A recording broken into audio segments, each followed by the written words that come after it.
Au cœur de la société. Au cœur de la société est une émission préparée en synergie par les radios Inzamba, Agateka Kawe, Radio RPA, Idjouya Wanyagihugu, ainsi que la radio-télévision Renaissance. Lors d'une réunion à l'intention des administratifs au courant du mois de septembre 2021, le maire de la ville, Jimmy Atungimana, a instauré une amende minimale de 100 000 francs burundais pour chaque citadin qui ne mettra pas à la façade extérieure de son ménage une lampe donnant sur la voie publique pour éclairer la rue. Depuis, pas mal de citadins ont déjà été victimes de cette sanction qu'ils jugent abusive. Le mini-magazine au cœur de la société vous est présenté par Joséphine Johnson-Zimana. Bienvenue à tous.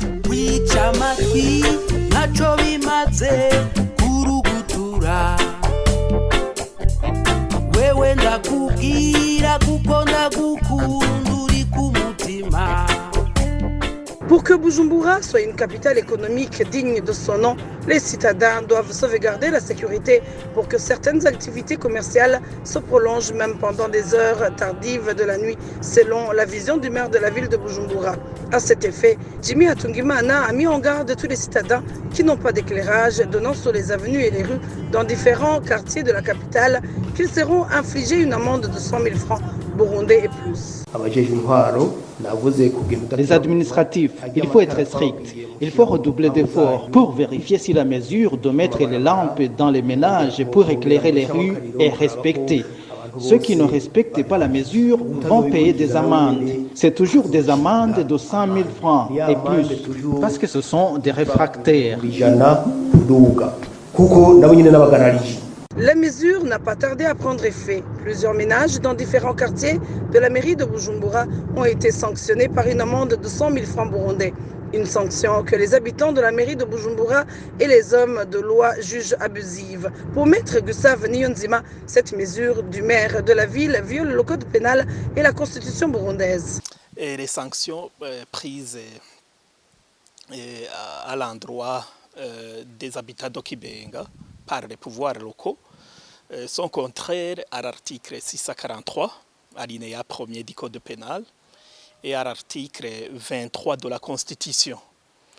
C'est une décision qui a été prise en dehors de la loi et on constate que c'est de la pure ignominie, susceptible même d'être attaqué devant les instances judiciaires habilitées. Et l'article 643, alinéa 1er, du Code pénal exige que les actes réglementaires pris en exécution de la loi, les règlements d'administration, de police de l'autorité publique et des pouvoirs locaux ne peuvent établir des sanctions autres que des amendes ne dépassant pas une amende de 50 000 francs pour les décrets, ne dépassant pas une amende de 20 000 francs pour les ordonnances ministérielles et ne dépassant pas une amende de 5 000 francs pour les pouvoirs locaux.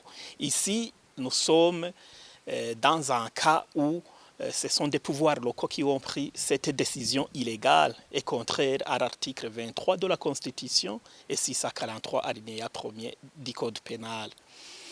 Et au niveau même de la Constitution, l'article 23 exige que nul ne sera traité de manière arbitraire par l'État ou ses organes.